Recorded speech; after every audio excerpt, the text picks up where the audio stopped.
आप सुन रहे हैं सिंगर राकेश रनरसिया को।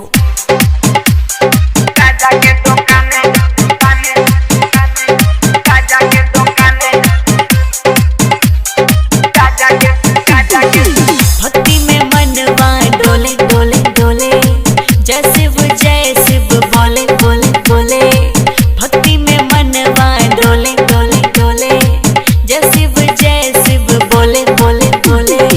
करी उद्धार बाबा छी हम न दान, करी उद्धार बाबा छी हम न दान, छी हम न दान, छी हम न दान। जाके देबो घर में का करबा, जाके देबो घर में ले हम भाड़ा पर मकान और ओही जा खोलब हम गाजा के दुकान। जाके देबो घर में ले हम भाड़ा पर मकान और ओही जा खोलब हम गाजा के दुकान। साचो का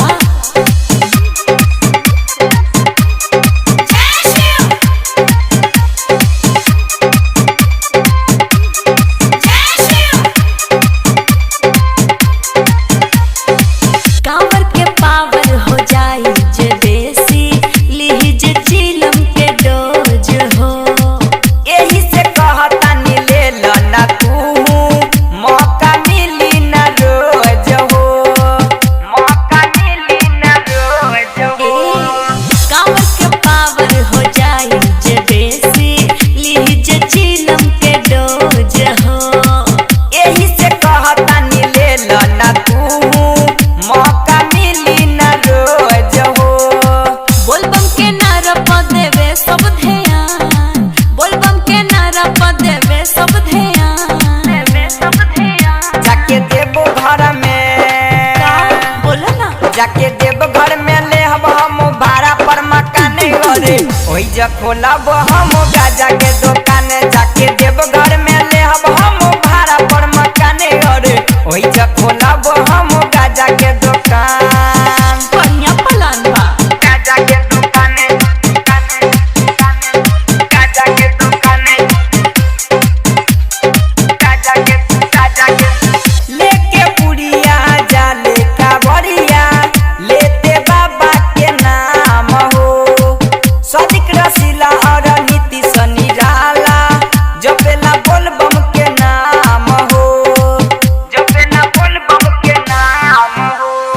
सदिक रसीला और नीतीश निराला, काहे पिए छै गांजा भांग हो जेते परमा बाबू ढेर बदनामी, ऐते अमृता के नाम हो।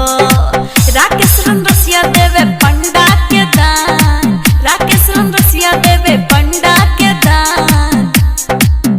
जाके देबो घर में बोला ना, जाके देबो घर में ले हम भाड़ा पर मकान और ओही जा खोलब हम गाजा के दुकान। जाके देबो घर में ले हम भाड़ा पर मकान और ओही जा खोलब हम गाजा के दुकान। भक्ति में मनवा डोले डोले डोले, जैसे वो जय शिव बोले बोले बोले।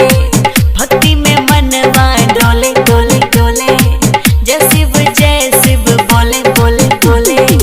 करी उद्धार बाबा छी हम न दान, करी उद्धार बाबा छी हम न दान। जाके देबो घर में अच्छा ठीक बा, जाके देबो घर में ले हम भाड़ा पर मकान और ओही जा खोलब हम गाजा के दुकान। जाके देबो घर में ले हम भाड़ा पर मकान और ओही जा खोलब